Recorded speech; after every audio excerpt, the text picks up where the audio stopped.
छीनो, बच्चों का हक मत छीनो। हमारा मेरा गांव चकरपुर है, ये हमारे गांव की जमीन है। ढेला एक दिया नहीं, रहने नंबरदार बन रहे हैं।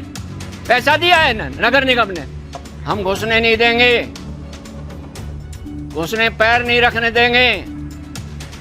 और यहाँ अनरेस्ट पैदा होगा, मैं पहले चैलेंज कर रहा हूँ, और उसके रिस्पॉन्सिबल ये होगी नगर निगम।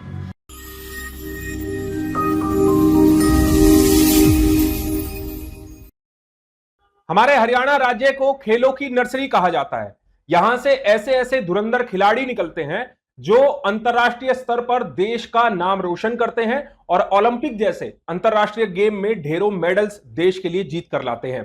हरियाणा सरकार भी खिलाड़ियों का प्रोत्साहन करने के लिए तरह तरह की स्कीम चलाती है, उनको करोड़ों रुपए के इनाम दिए जाते हैं। लेकिन गुरुग्राम नगर निगम का एक फैसला सरकार की इस खेल नीति पर भारी पड़ रहा है। आपको इस खबर में दिखाएंगे कि हरियाणा सरकार की खेल नीति पर कैसे व्यापार नीति हावी पड़ रही है। नमस्कार, मैं हूं सुनील यादव और आप देख रहे हैं गुरुग्राम न्यूज। हमारे पूरे देश में हरियाणा की खेल नीति मशहूर है और सबसे बेहतरीन खेल नीति हरियाणा सरकार की है, जहां पर हरियाणा के खिलाड़ियों को बेहतरीन न केवल सुविधाएं दी जाती हैं, बल्कि जब वो देश का नाम रोशन करते हैं और ओलंपिक जैसे अंतरराष्ट्रीय गेमों में मेडल जीत कर लाते हैं तो उन्हें करोड़ों रुपए की सौगात भी दी जाती है। लेकिन गुरुग्राम नगर निगम का एक फैसला इस खेल नीति पर भारी पड़ता हुआ नजर आ रहा है। आइए आपको बताते हैं आखिरकार मामला है क्या। दरअसल गुरुग्राम के वार्ड नंबर 33 इलाके में एक बैडमिंटन कोर्ट बनाया जा रहा है, जिसको बताया गया कि अंतरराष्ट्रीय बैडमिंटन कोर्ट बनाया जाएगा और यह पूरा इंडोर स्टेडियम होने वाला है। साल 2020 में 1 नवंबर को गुरुग्राम से विधायक सुधीर सिंगला ने इसका शिलान्यास भी किया। लेकिन जब अंतरराष्ट्रीय स्तर का यह इंडोर बैडमिंटन कोर्ट बनकर तैयार हुआ तो गुरुग्राम नगर निगम ने इस खेल नीति के तहत बढ़ने वाले खिलाड़ियों के सपनों को चकनाचूर कर दिया। चकनाचूर ऐसे कि इस बैडमिंटन कोर्ट की बिल्डिंग को गुरुग्राम नगर निगम ने एक म्यूजियम को सौंप दिया और इसमें आर्ट गैलरी बनाने के लिए या फिर व्यापार करने के लिए उनको दे दिया गया। यहां पर आज स्थानीय निवासियों ने इस फैसले के खिलाफ धरना प्रदर्शन शुरू कर दिया है, जिसमें चकरपुर, डीएलएफ, सुशांत लोग जैसे इलाकों के जो रहने वाले निवासी हैं उन्होंने एक सांकेतिक धरना प्रदर्शन किया और इस इंडोर बैडमिंटन कोर्ट की बनी हुई नवनिर्मित बिल्डिंग के सामने वो धरना देकर बैठ गए। यहां पर मौजूद स्थानीय निवासियों का यह आरोप है कि साल 2020 में हरियाणा सरकार के आदेश पर गुरुग्राम नगर निगम ने लगभग 1.5 करोड़ रुपए की लागत से इस बैडमिंटन कोर्ट की इंडोर बिल्डिंग का निर्माण कराया। यहां पर 3 बैडमिंटन कोर्ट बनाए जाने हैं, जहां पर तमाम सुविधाएं खिलाड़ियों के लिए भी होंगी और दर्शकों के लिए भी तमाम सुविधाएं इस बैडमिंटन कोर्ट में उपलब्ध होने वाली है। लेकिन हरियाणा सरकार की खेल नीति पर एक व्यापार नीति भारी पड़ रही है। दरअसल गुरुग्राम नगर निगम ने कुछ महीने पहले देश के पहले कैमरा म्यूजियम को इस बिल्डिंग को सौंप दिया और यहां पर अपने म्यूजियम का एक्सटेंशन करने के लिए उनको ये 2039 तक लीज पर दे दिया है। इसी के खिलाफ अब स्थानीय निवासी खड़े हो गए हैं और उनका कहना है कि गुरुग्राम जिले से, जहां पर लगभग पूरे देश के लोग रहते हैं, यहां पर खेलों को बढ़ावा देने के लिए गुरुग्राम नगर निगम द्वारा यह बैडमिंटन कोर्ट की बिल्डिंग बनाई गई। लेकिन अब यहां पर खेल नहीं होगा, बल्कि यहां पर आर्ट गैलरी बनाई जाएगी और यहां पर कैफे खोले जाएंगे। स्थानीय निवासियों का यह आरोप है कि म्यूजियो कैमरा म्यूजियम के मालिक आदित्य आर्या ने गुरुग्राम नगर निगम के अधिकारियों के साथ मिलीभगत करके इस बैडमिंटन कोर्ट की बिल्डिंग का पोजीशन अपने पास ले लिया और अब वो यहां पर कैफे खोलेंगे और यहां पर व्यापार करेंगे। आइए पहले आप लोगों को सुनवाते हैं कि स्थानीय निवासियों के क्या आरोप है और आखिरकार वो धरना क्यों दे रहे हैं। आज जो धरने का मुख्य कारण है, आप जो हमारे पीछे बिल्डिंग देख रहे हैं, ये नगर निगम द्वारा निर्मित बैडमिंटन कोर्ट है, जो इस नए गुड़गांव में एक पहला बैडमिंटन इंडोर कोर्ट बनाया गया है, जिसमें 3 बैडमिंटन कोर्ट है बच्चों के खेलने के लिए। और ठेकेदार की थोड़ी सी लापरवाही की वजह से ये बस फाइनल काम इसका होना बाकी है। तो ये अभी चुनाव के दौरान हमारे यहाँ सामने की तरफ जो बिल्डिंग कैमरा म्यूजियम खुला हुआ है, इसके जो ओनर हैं, इन्होंने निगम के अधिकारियों को और प्रशासन को किस तरह से गुमराह किया कि इस बिल्डिंग को खुद के इस कैमरा म्यूजियम के उसमें ऑक्यूपाई कर लिया है। और जब उसने यहाँ काम शुरू किया तो हमने जब पता किया और पूछा कि भाई क्या है, तो उन्होंने कहा कि भाई नगर निगम ने ये बिल्डिंग बैडमिंटन कोर्ट की बजाय कैमरा म्यूजियम को दे दिए कैफ़े चलाने के लिए, जबकि इस पूरे नए गुड़गांव में कोई बैडमिंटन कोर्ट नहीं है। और हरियाणा सरकार तो खेलों को बढ़ावा सबसे ज़्यादा देती है, और कोई भी खेल हो, चाहे वो एशियाड हो, चाहे वो कॉमनवेल्थ हो, चाहे वो ओलंपिक हो, सबसे ज़्यादा मेडल अगर कोई लेके आता है तो हरियाणा लेके आता है। और हरियाणा सरकार की अच्छी सोच है, हरियाणा की मुख्यमंत्री की अच्छी सोच है खेलों को बढ़ावा देने की, लेकिन इस व्यक्ति ने जो कैमरा म्यूजियम चला रहा है, इसने गुमराह करके इस बिल्डिंग को उसमें ले लिया है। तो आज इसी के खिलाफ है कि खेलों को बढ़ावा देने की बजाय इसको दूसरे कमर्शियल एक्टिविटीज़ में, एक व्यापारिक स्थल में तब्दील किया जा रहा है। तो उसके खिलाफ यहाँ हमारे आसपास के जो, चाहे सुशांत लोक हो, चाहे DLF हो, मारुति विहार हो, सरस्वती विहार हो, चकरपुर हो, चंद्रलोक हो, यहाँ जो वार्ड 33 और उसके आसपास के जितने भी लोग हैं, जैसे उन लोगों को ये पता चला कि भाई बैडमिंटन को व्यापारिक स्थल में तब्दील किया जा रहा है, तो लोग यहाँ आने शुरू हो गए और इस एक धरने के रूप में आज अपना विरोध प्रदर्शन करा रहे हैं। और एक आज तो सिर्फ ये एक सिंबॉलिक और एक सूचनार्थ धरना है। अगर इसको बैडमिंटन कोर्ट ही नहीं रखा गया और इसको नहीं खेल परिसर में ही तब्दील किया गया, तो ये लोग सड़कों पे उतरने के लिए भी आमदा है और मुख्यमंत्री तक अपनी गुहार लगाने के लिए आमदा है। और सब लोगों को ये उम्मीद है कि हरियाणा की भारतीय जनता पार्टी की सरकार, नायब सैनी जी की सरकार आम जनता के साथ, लोगों के साथ, बच्चों के साथ खिलवाड़ नहीं होने देगी और इसको बैडमिंटन कोर्ट ही रहने दिया जाएगा। आप खुद प्रतिनिधित्व किया आपने अपने म्यूनिसिपल कॉर्पोरेशन का, कितना खर्च आया इस पूरी बिल्डिंग बनाने में? लगभग 1.5 करोड़ रुपए के आसपास की लागत से नगर निगम ने इस बैडमिंटन कोर्ट को बनाया है, और जो बिल्कुल फाइनल स्टेज पे था और अब ये शुरू होने वाला था। इसके अंदर क्या क्या फैसिलिटीज़ है? इसके अंदर एक तरह से इंटरनेशनल लेवल का कोर्ट ये बनने जा रहा था। जैसा इंटरनेशनल लेवल पे बैडमिंटन कोर्ट होते हैं, उस तरह से ये इंडोर है। इसमें बैठने की सुविधा, बच्चों के लिए खेलने की सुविधा, उनके चेंजिंग रूम, उनके लेडीज जेंट्स के टॉयलेट, सारी सुविधाएं हैं। गैलरी भी यहाँ पर उसके लिए? हाँ, देखने के लिए दर्शक दीर्घा जो गैलरी है वो भी है, और लेडीज और जेंट्स के अलग अलग टॉयलेट हैं, और जो एक स्टैंडर्ड होता है बैडमिंटन कोर्ट का, उसी के अनुरूप इसको बनाया जा रहा था।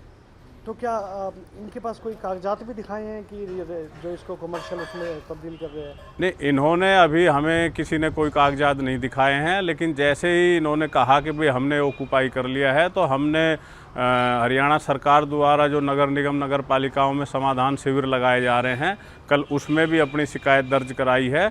और CM विंडो जो एक बहुत अच्छा माध्यम है हरियाणा सरकार का, उसके माध्यम से भी अपनी शिकायत दर्ज कराई है। और हमें उम्मीद है हरियाणा सरकार से कि इसको जल्द ही खेल परिसर में ही तब्दील किया जाएगा। हम घुसने नहीं देंगे, घुसने पैर नहीं रखने देंगे, और यहाँ अनरेस्ट पैदा होगा, मैं पहले चैलेंज कर रहा हूँ। और उसके रिस्पॉन्सिबल ये होगी नगर निगम। यहाँ के रेजिडेंशियल, ये मेरा गांव चकरपुर है, ये हमारे गांव की ज़मीन है। धेला एक दिया नहीं, रहने नंबरदार बन रहे हैं। पैसा दिया है ना नगर निगम ने, DDA ने लैंड एक बार की दिल्ली के अंदर, बाबूजी 1 मिनट लूँगा, जहाँ भी इतना सा कोना भरे, लेना एक ना देना, तो DDA लैंड लिया भाई, कागज़ कहाँ हैं? ये हो रहा है यहाँ। एक तो होती गुंडागर्दी, सरियाम गुंडागर्दी, बच्चों का खेलने का स्थान है ये, मिलीभगत है इसमें? हाँ, प्रोत्साहन दे रही है सरकार, खेल को प्रोत्साहन दे रही है बच्चों के लिए, ये खेल को बिगाड़ रहे हैं अधिकारियों की अपने हाँ, मिलीभगत है अधिकारियों की। और ये तो टाइम अधिकारियों को सीधा होने का आया है। हम मिलेंगे, मुख्यमंत्री से मिलेंगे, अपने MLA से मिलेंगे, नरवीर सिंह से मिलेंगे, सबसे मिलेंगे हम, और इसको वापस कराएंगे हम। मैं कहता हूँ, मैं लीड करूँगा इस एजुकेशन को। हमें पता चला है यहाँ पे एक बैडमिंटन कोर्ट बना हुआ है जो बच्चों के लिए है, हमारे एरिया के बच्चों के लिए, A ब्लॉक के, और उसमें कुछ खुदाई वगैरह चल रही थी, वो शायद किसी और पर्पस के लिए इस्तेमाल होने जा रहा है।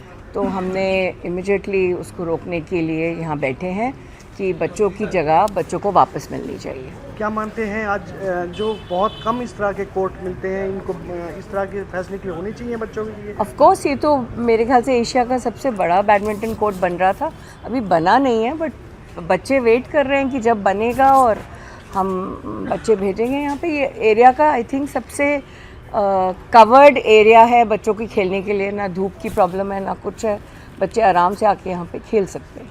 गुरुग्राम के वार्ड नंबर 33 इलाके में अंतरराष्ट्रीय स्तर के बैडमिंटन कोर्ट की बनी इस इमारत को व्यावसायिक इस्तेमाल के लिए लीज पर दिए जाने के बाद अब स्थानीय निवासियों का यहां तक आरोप है कि वो जी जान लगा देंगे लेकिन खिलाड़ियों के हक को इस तरह छीनने नहीं देंगे। वहीं आपको बताते हैं कि आखिरकार ये बैडमिंटन कोर्ट की बिल्डिंग को किसे दिया गया है।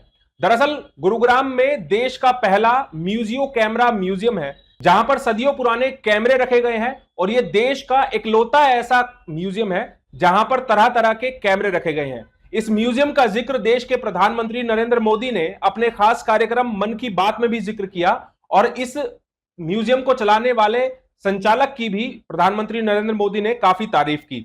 हमने इस विरोध प्रदर्शन के बारे में और लोगों के गुस्से के बारे में जब इस म्यूजियम के संचालक आदित्य आर्या से बातचीत की तो उनका कहना है कि गुरुग्राम नगर निगम की तरफ से ही उनके पास प्रपोजल आया था और उस प्रपोजल को जब उन्होंने स्वीकार किया तो नगर निगम ने लगभग 450 स्क्वायर यार्ड की ये इमारत उनको सौंप दी है और यहां पर आर्ट गैलरी बनाई जाएगी। सर म्यूजियम कमर्शियल नहीं होते हैं, ये एक non commercial for public for children.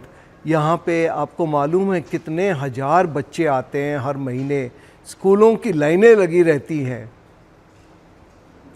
तो ये नॉन कमर्शियल का है। सर वो मैं आपको शेयर करता हूँ। अच्छा, मैं आपको वो फिलहाल जो पीछे वाली बैडमिंटन कोर्ट की बिल्डिंग में लगभग बन के तैयार है। लगभग सर पिछले 4 साल से 2020 में उसका टेंडर हुआ था, वो आपने देखी अंदर जाके क्या हालत में है।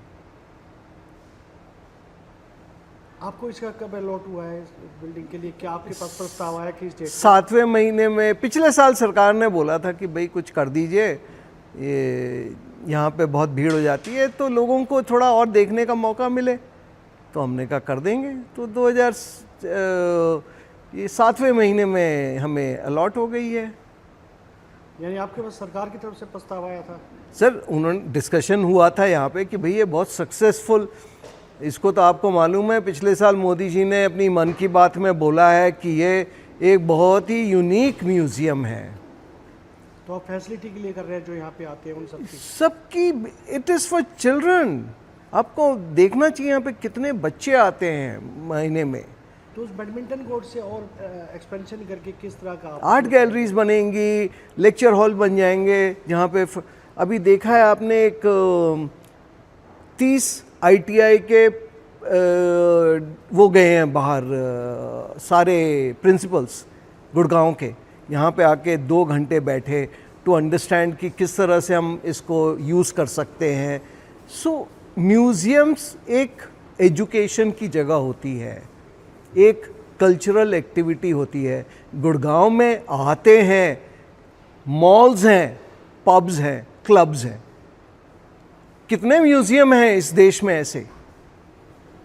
ये तो एक गुड़गांव का सौभाग्य है कि एक ये ऐसा म्यूज़ियम बना है, वो भी एक पार्टनरशिप के साथ। हरियाणा सरकार हरियाणा में खिलाड़ियों को आगे बढ़ाने के लिए, हमारे राज्य की खेल में भागीदारी बढ़ाने के लिए तरह तरह की नई स्कीमें लेकर आती है और खिलाड़ियों का प्रोत्साहन बढ़ाने के लिए इस तरह के स्टेडियम्स हो या इंडोर स्टेडियम्स हो उनके निर्माण करती है। लेकिन गुरुग्राम नगर निगम के इस फैसले के बाद अब ये नीति कहीं ना कहीं सवालों के घेरे में खड़ी हो गई है।